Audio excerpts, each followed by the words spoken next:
할렐루야, 할렐루야, 아멘. 오늘 들려지는 하나님의 말씀이 여러분들의 귓전에 울려지기를 주님의 이름으로 간절히 축복합니다. 아멘. 여러분 갤럽이라고 통계를 내는 전문 기관 한 번쯤 아마 들어보셨을 건데, 한국에도 이제 갤럽 조사 연구소가 있더라고요. 이게 사진이 잘 보이지 않겠죠? 제가 설명을 해드리겠습니다. 이제 거의 주제 중에 제가 어떤 주제를 좀 검색을 해봤냐면 탈종교화, 그러니까 종교를 이탈하고 있는 사람들의 퍼센테이지가 연도별로 어떻게 되느냐를 좀 추적한 이제 결과가 있어서 제가 이제 그걸 좀 조사를 해봤는데, 종교를 가지고 있는 사람이 2004년도에는 이게 기독교뿐만 아니라 기독교, 불교, 천주교를 얘기하는 겁니다. 전체 종교를 가지고 있었던 사람들이 54% 정도 됐다고 해요. 근데 이제 20년이 지난 2025년쯤 되니까 40% 정도로 이제 줄어들었다, 이렇게 얘기를 합니다. 그러니까 이제 무교, 아무런 종교를 가지고 있지 않은 사람이 한 60%, 종교를 가지고 있는 사람이 40% 정도 된다고 하죠. 그리고 이제 그 40%에서 개신교가 18%, 불교가 15%, 천주교가 한 6% 정도 된다, 이렇게 이제 통계를 냈습니다. 그러니까 이제 그리고 이제 이 종교를 이탈하고 있는 그 연령층 중에 어떤 세대가 지금 가장 가파르게 지금 이렇게 종교를 이탈하고 있나를 봤더니 청년층, 그리고 이제 다음 세대 10대 애들이 아주 가파르게 종교를 이탈하고 있더라, 이렇게 이제 통계를 냈습니다. 2004년에는요 20대의 45%가 종교를 가지고 있었는데 22년도 되니까 19%로 줄어들었어요. 그죠? 엄청나게 많이 줄어들었죠. 이게 이제 20대뿐만 아니라 30대도 거의 비슷하게 퍼센테이지가 나타나고 있습니다. 특히 이제 개신교에는요 2015년 대비 200만 명이 줄어들었다고 합니다. 이 200만 명. 그러니까 저희 우리나라가 이제 기독교가 가장 흥왕했을 때가 1000만 명 넘었다고 하거든요. 근데 지금 이제 그 200만 명이 줄어들었다, 이렇게 볼 수 있죠. 고등학교 미만에서 여러분 기독교 복음화율이 얼마인 줄 아십니까? 기독교 복음화율 100명 중에 2명 미만, 그러니까 2명이 안 됩니다. 예수를 믿는다고 얘기하는 사람이 2% 미만이죠. 20대를 다 포함해도요 기독교율이 4% 미만입니다. 4% 미만. 그렇죠? 이게 지금 통계가 뭘 얘기해 주고 있느냐 하면, 신앙이라는 것이, 그러니까 예수를 믿고 하나님을 나의 구주로 영접하는 사람들이 이제 다음 세대로 그 신앙의 고백들이 잘 흘러가지 않는다, 단절되어 있다, 이걸 이제 명백하게 드러내고 있다라는 거예요. 통계를 통해서 우리가 알 수 있는 것은, 신앙이라는 것은 여러분 저절로 그냥 이렇게 생겨나는 것도 아니고 흘러가는 게 아니더라라는 겁니다. 기독교 신앙은 언제나 교회를 통해서 생겨나고 흘러가고 성장을 하고 성숙하게 되도록 하나님께서 만드셨다라는 거예요. 그래서 여러분, 개인의 신앙이 성장을 하고 제자가 되려면, 예수님을 따라가는 사람이 되려면 반드시 교회가 있어야 되고, 그리고 그 교회가 건강해야 되고 좋은 교회가 되어져야 된다라는 거죠. 교회가 무너져 간다는 것은 그러니까 내 신앙이 지금 무너져 가고 있다라는 걸 얘기하고 있기도 하다라는 겁니다. 교회를 건강하게 세운다는 것은 그러니까 내 신앙을 지키고 내 신앙을 세운다는 말과도 직접적으로 연결이 된다라는 거예요. 위기가 닥치면 언제나 본질로 돌아가야 되는데, 기본을 잘 지켜야 되는데, 오늘은 제가 두 가지의 이야기를 좀 나누고자 합니다. 첫 번째는 교회가 무엇일까, 그리고 두 번째는 신앙에 있어서 책임이란 무엇인지, 이 두 가지 얘기를 나누고 오늘은 말씀을 좀 마무리하려고 합니다. 첫 번째, 교회는 무엇인가? 여러분, 교회가 뭔가요? 그리고 좋은 교회는 뭘까? 요한복음 17장 3절 말씀 한번 먼저 읽어봅시다. 시작.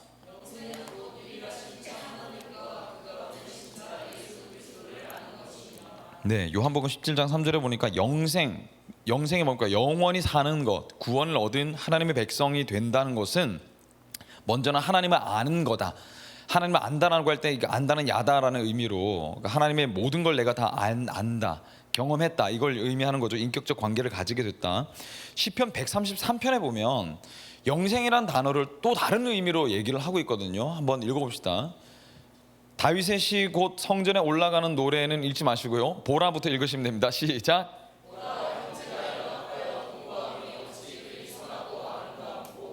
머리에 있는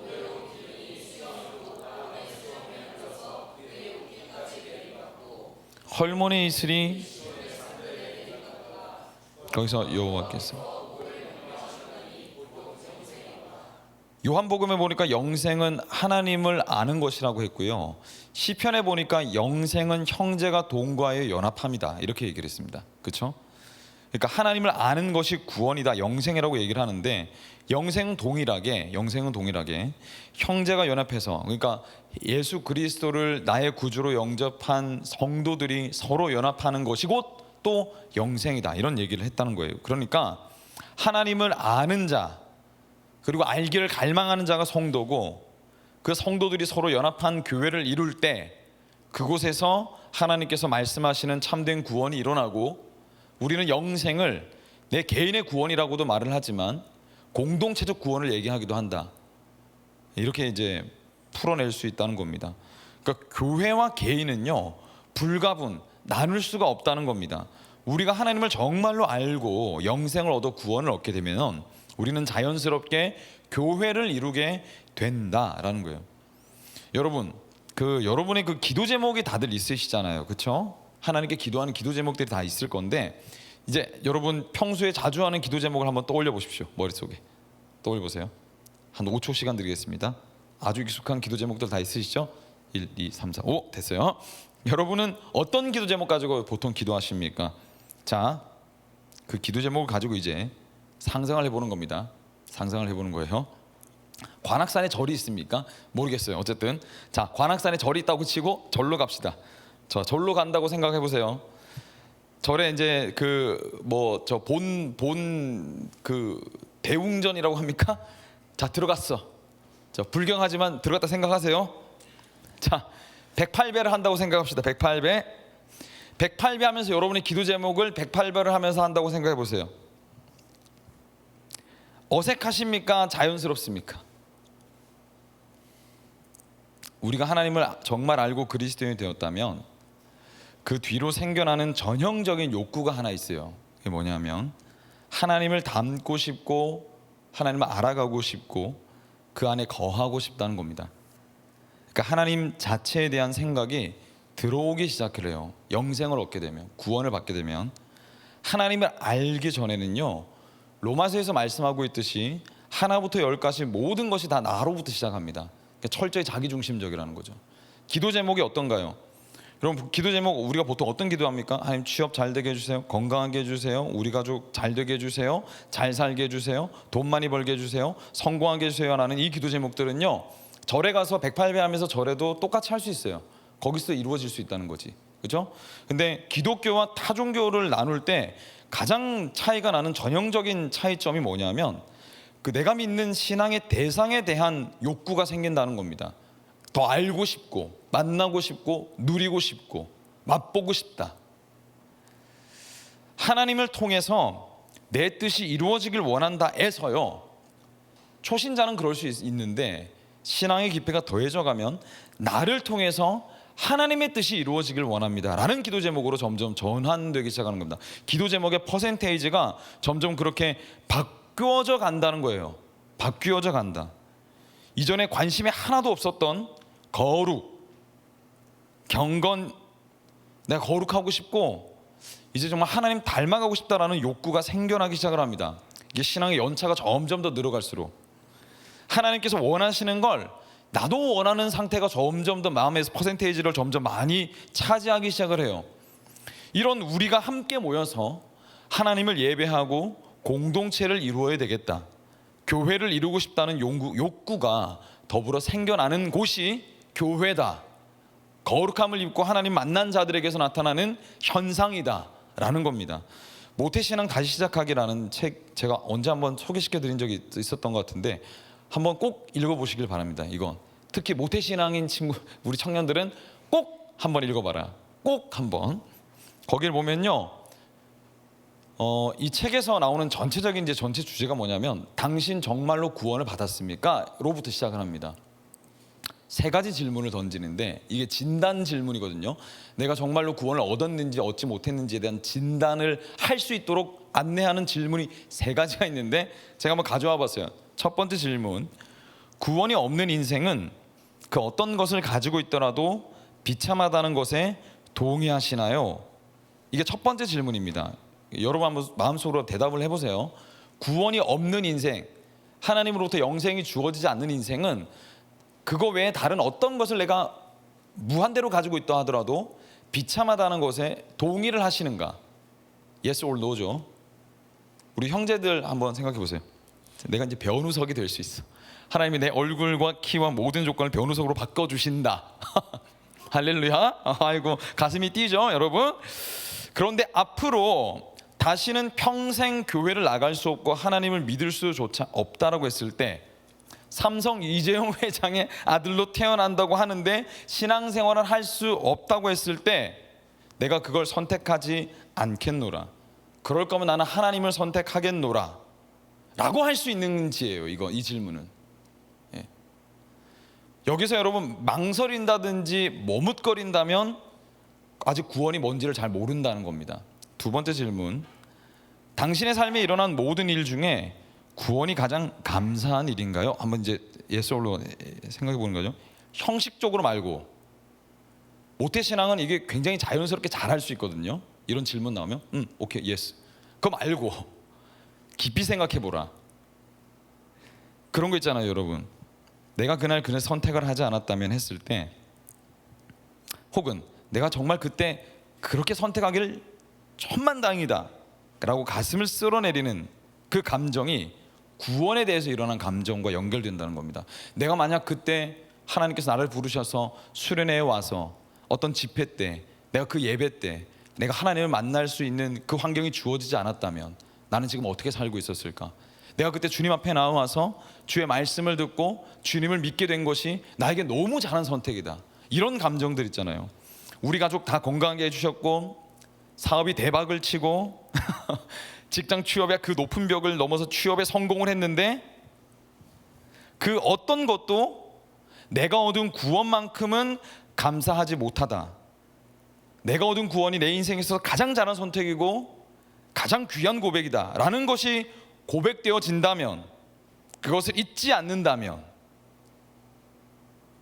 그럼 여러분 구원을 받으신 것이죠. 여러분, 우리가 하는 기도가 보통 어떻습니까? 좀 전에 제가 말씀드렸지만 내 소유와 내 안전에 초점이 거의 대부분 맞춰져 있어요. 내 소유와 내 안전, 그렇죠? 많은 걸 가지게 해주시고, 뛰어넘게 하시고, 복받게 하시고, 넓어지게 하시고, 대박치게 하시고, 잘 열리게 하시고, 취업되게 하시고, 건강하게 하시고, 이렇게 저렇게 모든 모양으로 좀 잘 됐으면 좋겠습니다. 모든 기도의 제목들이요 대부분 다 소유와 내 안전에 초점이 맞춰져 있어요. 근데 성경에서 그것을 기독교의 본질로 이야기하는가? 아니요. 그건 기독교의 본질이라고 이야기하지 않습니다. 성경에서는 너의 필요와 원하는 것들을 구하라 했지만, 그것보다 먼저 너는 너의 하나님 나라와 하나님의 영광을 먼저 놓고 기도해라. 이방인들이 구하는 기도 제목 가지고 기도하지 말고 내가 원하는 기도 제목 가지고 넌 기도했으면 좋겠어. 나머지는 내가 다 들어줄게. 하나님이 이렇게 우리에게 도전하신다는 거예요.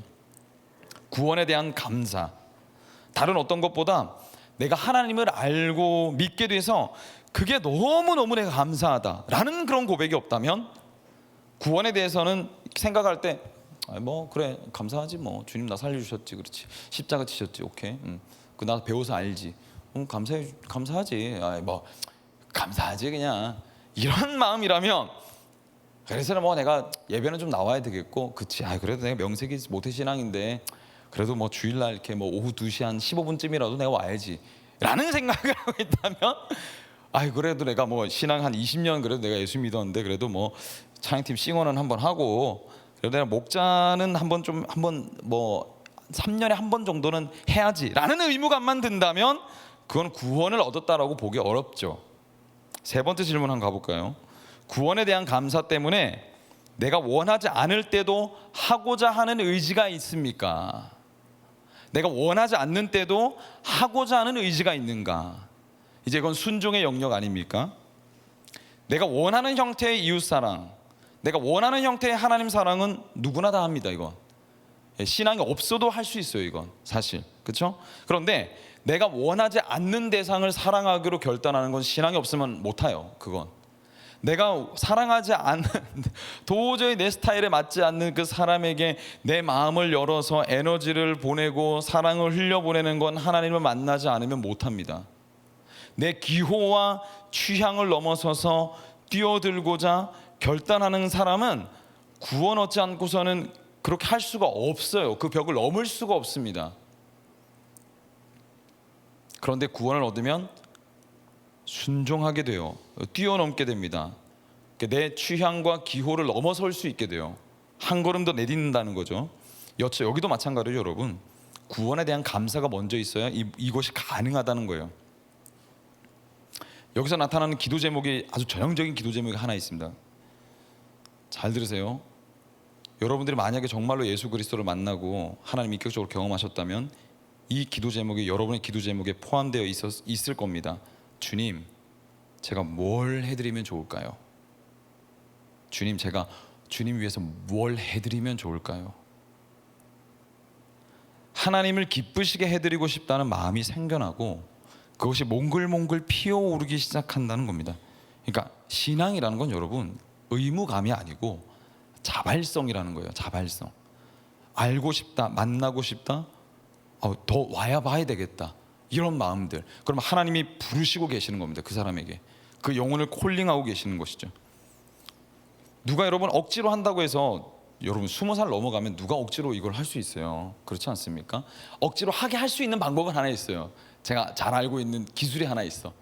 너 계속 그렇게 살다가는 네 인생 완전히 망한다, 이렇게 한마디 던지면 제가 여러분들을 조종할 수는 있겠죠. 근데 그렇게 해서 하나님 앞에 나와가지고 의무감으로 하는 건 아무 소용이 없습니다. 이건 그러니까 하나님 받지도 않으시고, 그렇게 신앙을 배우면 나중에 여러분 이제 한 40대 50대 넘어가잖아요. 그러면 100이면 100 다 떠나요. 교회 다 떠납니다. 그게 신앙이 아니라는 거예요. 시작을 여러분 첫 단추부터 그렇게 끼우면 안 된다는 거죠. 신앙은 자발성이 먼저입니다. 하나님도 알고 싶다, 만나고 싶다, 듣고 싶다. 억지로 막 끌어안혀가지고 그것도 필요하긴 해요. 어느 날엔.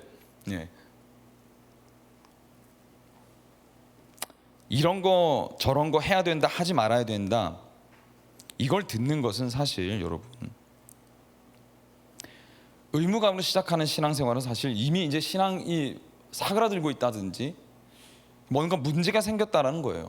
여러분 마음에 하나님 예배하러 나오는 이 시간이 억지로 날씨도 더워 죽겠는데 지금 뭐 시간도 없고 지금 이 시간이면 내가 놀러 가야 되는데 지금 뭐 하고 있냐 이러면서 계산기 겁나 두드리고 있잖아요.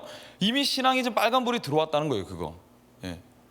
귀찮네, 하기 싫네, 이걸 굳이 가야 되나, 들어야 되나, 또 목사님 겁나 말이 막 제자자 겁나 긴데 지금 1시간 동안 이거 앉아가지고 내가 설교 듣고 앉아 있어야 되나, 이런 마음이 들고 있다면 먼저 진짜 문제가 생겼다는 것이죠. 하나님만 생각하면요 너무 감사하고, 하나님이 나를 구원해 주셨다는 생각만 하면 하지 못할 것이 없는 상태가 신앙에는 먼저 시작되어야 된다라는 것이죠. 이 질문 앞에 여러분들이 아멘으로 화답하면서 하나님을 사랑하고 이웃을 사랑하는 거듭난 사람들, 리버스, 새로 태어난 사람들이 있는 곳, 모이는 곳, 그런 사람들이 만들어가는 공동체가 교회다라는 겁니다. 교회다. 그런 사람들이 계속해서 교회 내에서 재생산되는 공동체, 그 공동체를 좋은 교회라고 하는 거예요. 아직 예수 그리스도를 알지 못하는 자들이 공동체에 들어왔을 때 따뜻함을 느끼고 환대함을 받고 느끼고 있다면 우리 비전 마을 공동체는 살아있는 공동체라는 것이죠. 그래서 결국 저 사람들이 저렇게 웃고 있고 즐겁게 예배하고 있는 저 마음은 어떤 상태일까? 궁금하다. 나도 저 마음 좀 가지고 싶다 라는 마음이 들게 만든다면 우리 교회는 좋은 교회, 건강한 교회다라는 거죠. 그래서 결국 그 사람은 하나님 만나게 될 거거든요. 그래서 거듭나게 될 거거든요. 주님 만나고 다시 살아가게 될 거거든요. 인생의 새로운 기회를 얻게 될 것이거든요. 내가 여전히 죄 가운데 있는 것 같고 넘어진다 하여도 나의 거듭난 이웃들이, 내 주변에 있는 지체들이 나에게 예수 그리스도의 복음을 끊임없이 전해주죠. 괜찮다, 일어날 수 있다, 내가 널 위해 기도할게, 주님이 함께 하신다, 주님이 동행하신다. 네가 아무리 그렇게 넘어진다 해도 예수 그리스도의 사랑에서 너를 끊을 자가 없다라고 말씀하고 있어. 그래, 너는 괜찮아, 안심해라고 얘기해 줄 수 있는 공동체. 이런 나를 어제도 넘어졌고 오늘도 넘어질 이런 나를 사랑하시는 주님은 도대체 누구신가? 내가 로마서의 이 말씀에서 주님의 영광을 봅니다. 이런 나도 당신의 사랑에서 끈을 끊어내지 않으시는 주님은 도대체 누구십니까?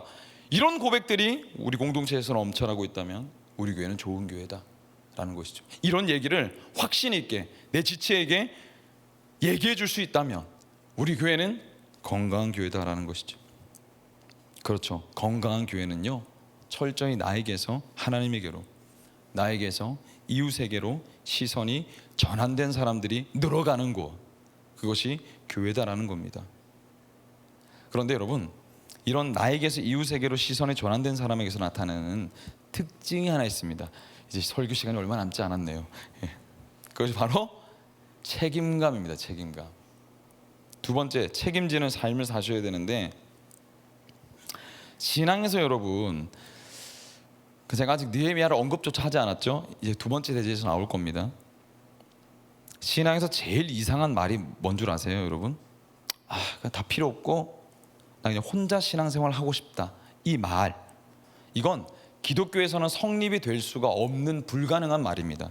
괴상한 말이에요. 왜냐하면 성경에서 혼자 신앙생활 한다, 이걸 가나안 성도라고 하잖아요. 안나가 성도 거꾸로 하면 지금 한 215만 명 정도 넘었다고 하거든요, 가나안 성도가. 근데 가나안 성도라는 단어가 사실 성립될 수가 없어요, 기독교에서는. 왜 그렇게 되었는지에 대해서는 제가 충분히 공감을 하고 제가 이해를 하거든요. 제가 충분히 공감합니다. 여러 가지 이유들로 인해서 교회를 떠나게 될 때가 있어요. 저도 가끔 간혹 제 마음이 어려워서, 저도 그럴 때가 있거든요. 제 마음이 어려워질 때가 있습니다. 하지만 신앙이 개인적인 감정 추구나 나름의 신앙이 아니라 우리의 신앙은 말씀에 근거해야 하지 않습니까? 그렇죠? 이 기준, 이게 캐논이라고 하는데, 정경을 말씀에 근거해야 하고 하나님 중심이어야 하기 때문에, 그렇게 하나님 앞에 내가 지금은 잠시 떠나지만 그래도 내가 주님 앞에 돌아가야지, 내가 공동체에 속해야지, 이 기준을 잃어버려서는 안 된다는 거예요. 그럼에도 포기될 수 없고요, 포기할 수 없는 것이 교회 공동체란 말입니다. 왜? 이것이 하나님의 꿈이거든요. 교회를 이루어서 그 안에서 천국을 누리게 되는 게 하나님의 꿈이기 때문에 그렇습니다. 하나님의 소망이기 때문에 그래요. 오늘 보면 느헤미야 이야기인데, 52일이라는 말도 안 되는 짧은 시간 안에 예루살렘 다 무너지고 이제 망했다고 하는 이 나라의 성벽을 새롭게 재건하게 되어지는 기적의 역사가 쓰여진 것이 느헤미야입니다. 느헤미야를 보통 얘기할 때 느헤미야의 탁월한 리더십에 대해서 많이 얘기를 하거든요.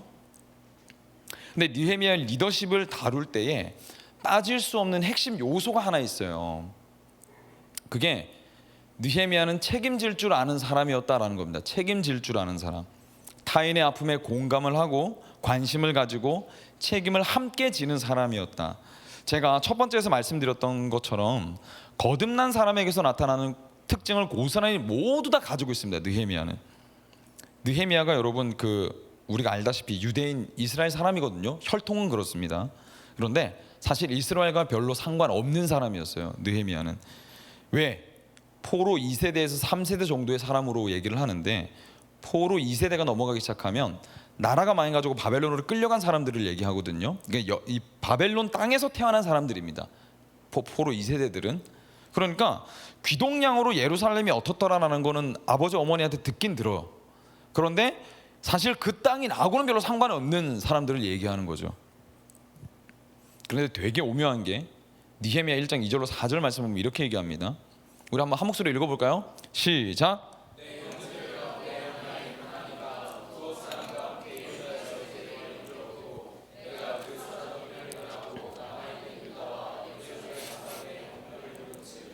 그들이 내게 이르되 사로잡힘을 면하고 남아있는 자들이 그 지방 거기에서 큰 환난을 당하고 능욕을 받으며 예루살렘 성은 허물어지고 성문들은 불탔다 하는지라. 내가 이 말을 듣고 앉아서 울고 수일 동안 슬퍼하며 하늘의 하나님 앞에 금식하며 기도하여, 어느 날 형제 중 한 사람이 예루살렘을 갔다 왔나 봐요. 뭐 성지순례의 목적이었든 무엇이든 이제 갔다가 와서 이제 우연찮게, 우연은 아니죠, 하나님의 필연인데, 이 형제가 얘기하는 예루살렘에 대한 상황을 이제 듣게 됩니다. 근데 형편없이 성문은 다 불타고 무너져 내리고 다 망했더라, 이런 얘기를 듣게 되는 거죠. 그런데 보통이라면 여러분, 그래? 이거 안 됐네 하고 넘어갈 일이죠. 왜? 그 땅은 내가 태어난 땅도 아니고 나 별로 상관없는, 이미 상관없는 역사가 되어버린 땅이었단 말이에요. 영혼 없이 반응할 수 있는 상황이라 이 말입니다. 그런데 느헤미야의 반응이 달랐어요. 느헤미야가 그 소식을 듣고 마음이 찢어질 듯 아파하기 시작합니다. 그리고 하나님께 기도하기 시작하는데, 금식하며 기도했다잖아요. 그 이후에 이제 그 기도에 대한 구절이 나오는데 6절로 9절 말씀 제가 한번 읽어볼게요. 이제 이 종이 밤낮 주님 앞에서 주님의 종 이스라엘 자손을 위하여 드리는 이 기도에 귀를 기울이시고 살펴주십시오. 우리 이스라엘 자손이 주님을 거역하는 죄를 지은 것을 자복합니다. 저와 저의 집안까지도 죄를 지었습니다. 우리가 주님께 매우 큰 잘못을 저질렀습니다. 주님의 종 모세를 시키시어 우리에게 내리신 계명과 율례와 규례를 우리가 지키지 않았습니다. 주님의 종 모세를 시키시어 하신 말씀을 기억해 주십시오. 우리가 죄를 지으면 주님께서 우리를 여러 나라에 흩어버리겠지만 우리가 주님께로 돌아와서 주님의 계명을 지키고 실천하면 쫓겨난 우리가 하늘 끝에 가 있을지라도 주님께서 거기서 우리를 한데 모아서 주님의 이름을 두려고 택한 곳으로 돌아가게 하겠다고 하신 그 말씀을 이제 기억해 주십시오. 주님. 느헤미야의 기도를 보면요, 이건 철저히 느헤미야 본인을 위한 것이 아니라 철저하게 타인을 위한 기도를 하고 있다는 걸 보게 됩니다. 공동체를 위한 기도였어요. 느헤미야의 기도를 보면 이스라엘의 그 죄를 내 죄와 동일시 여기고 있습니다. 상관 있는 것으로 여긴다는 거예요. 이스라엘의 문제를 내 책임인 것 마냥 지금 기도하고 있다는 거예요. 그렇죠? 거듭난 사람은, 여러분, 건강한 그리스도인 하나님 자녀는 공동체의 일을 내 일로 여기고 책임을 지려고 합니다. 책임을 지려고 해요. 책임 의식을 가지게 됩니다. 도망치지 않고 무관심하지 않다는 거예요. 남일처럼 여기지 않는다는 말입니다. 보통 사람은 어떻습니까, 여러분? 어려운 일이 생기거나 뭐 어떤 하여튼 귀찮은 일이 생겼어. 그러면 탈출 심리가 팍 작동을 해요. 이렇게 어렵고 힘든데 왜 내가 굳이 고생해야 되냐? 나가고 말지, 그만두고 말지, 끝내고 말지. 교회 공동체에 대해서도 사실 여러분 그런 생각하기 쉽습니다. 여기만 교회인가? 내가 다른 데 가고 말지, 더러워서 그냥 하면서 떠나면 그만이잖아요. 근데 여러분, 그런 생각으로 정말로 마음에 그런 생각을 할 수 있어. 더럽고 안 입고 올 때가 있거든요, 가끔. 근데 그런 생각만 가득 찬 공동체는 결코 건강한 공동체가 될 수 없어요. 제가 대학교 때 이제 군대 갔다 와가지고 이제 학부 4학년이 됐어요. 학부 4학년이 돼서 얼떨결에 우리 이제 신학교에 이제 찬양팀의 양대 산맥이 있었거든요. 한 찬양팀 이름이 길찬양단이고 하나는 제 이름이 잘 기억이 안 나요. 온누리 찬양단인지 무슨 호산나 찬양단인지 하여튼 찬양팀이 있어서 서로 라이벌 관계였거든요. 여기 이 제가 이름을 잘 모르는 이 찬양팀은 학교에 이제 신학교에 있는 모든 이제 수련회 행사 이런 것들에 이제 사역을 하는 찬양팀이었고, 제가 속한 길찬양단이 있거든요. God is Love라는 찬양팀이 있었는데 촌스럽죠, 이름이 좀. 어쨌든 길찬양단이 이제 대학 교회의 채플 수요 저녁 예배 찬양을 섬기고 있었어요. 리더는 1년지기로 활동을 하게 되는데 이제 선배 이제 리더 기간이 끝나고 다음 리더를 이제 물려줄 때가 된 겁니다. 리더 후보가 저는 몰랐지만 3명이 있었는데, 첫 번째 이제 리더 대상자가 후보가 버클리 음대를 일렉으로 이제 이렇게 합격을 해놓은 선배가 한 명 있었고, 또 한 선배는 그 음악적으로 아주 탁월한 은사를 가진 선배가 하나 있었어요. 이제 그렇게 제안을 한 거죠. 쭉쭉쭉 흘러와가지고 다 거절하고 그리고 세 번째 후보인 저에게 이제 오게 된 겁니다.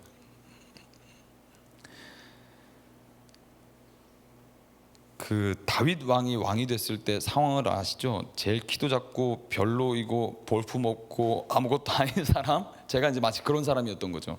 흘러가지고 결국 저한테 왔는데 제가 이제 리더를 하게 된 겁니다. 몇 날을 제가 거절하고 고사하고 했겠어요. 저요? 제가 할게요 이런 게 아니고 계속 거절해서 계속 할 사람이 없다.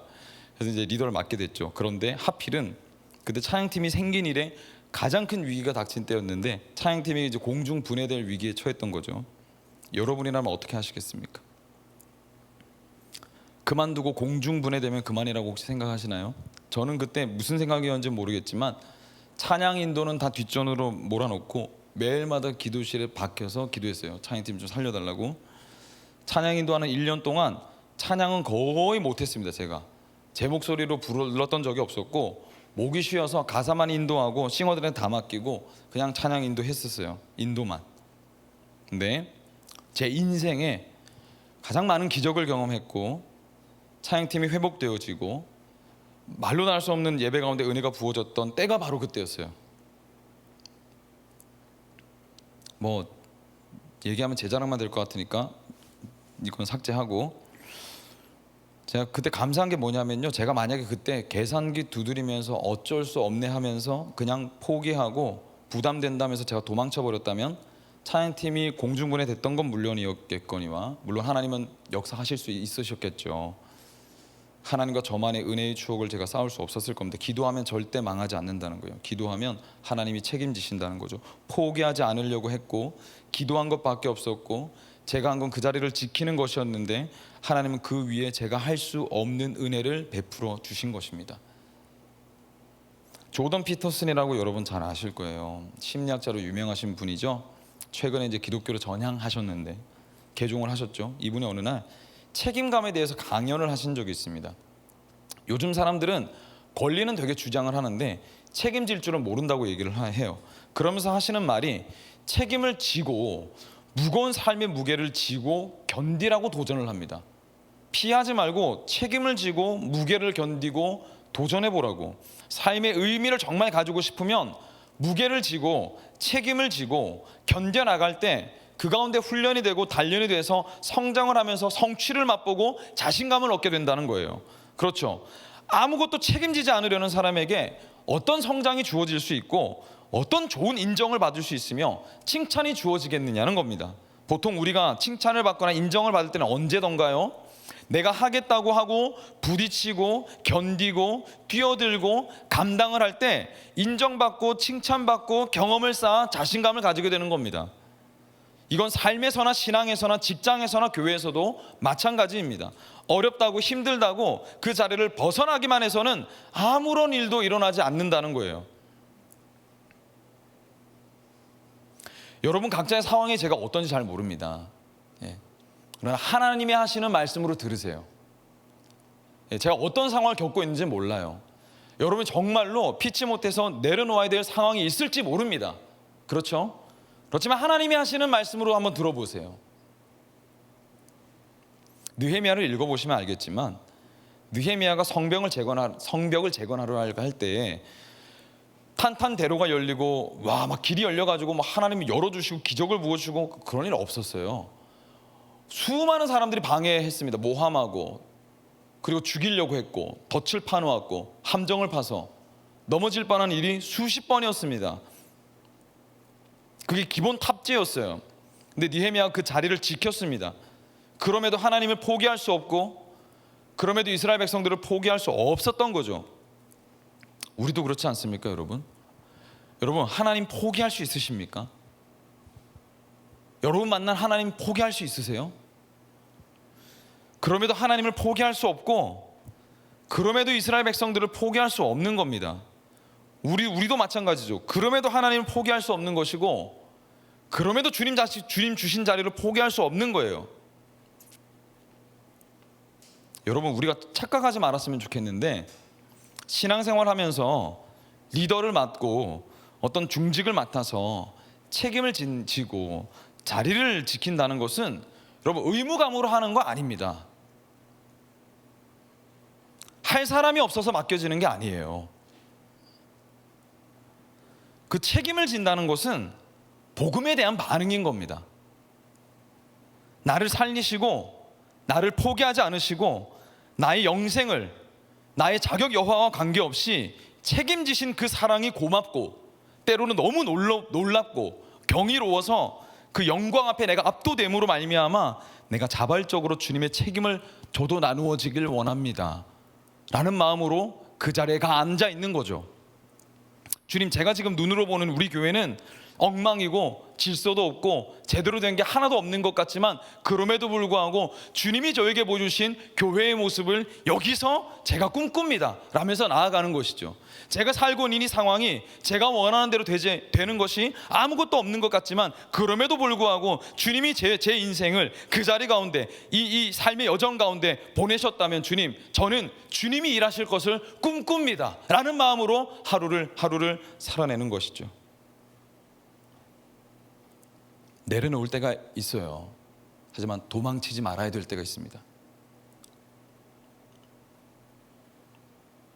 우리 비전 마을 그 반주는 수아만 나오세요. 나머지 분들은 계시고. 이제 뭐 제가 여러분 단톡에도 얘기했고 이제 우리 청년부에 대해서 이런저런 얘기를 하지 않습니까? 주님께서 우리에게 주신 비전이 분명히 있습니다. 하나님께서 우리 공동체에 주신 마음이 있어요. 하나님께서 우리 공동체를 포기하지 않으셨기 때문에 제가 온 겁니다. 하나님 저를 보내신 거예요. 여러분들은 이 비전 마을 공동체에 대해서 어떤 마음을 품고 계십니까? 여기 거의 한 절반은 어릴 때부터 나고 자라가지고 예수마을 교회 다니고 있는 청년들을 제가 알고 있거든요. 여러분 뭐 하고 계십니까? 기도한다고 제가 수없이 말씀을 드리고 함께 우리 기도하자고 하면서 우리 나아가고 있는데 여러분 뭐 하고 계십니까? 여러분의 구원이 어떤 의미이십니까? 주님이 여러분을 살려내셨다는 의미가 여러분의 그 정도로 가벼우신가요? 아무것도 아닙니까? 생명이 구원받았고 교회를 이루게 됐다는 이 의미가 여러분들의 어떤 의미이십니까?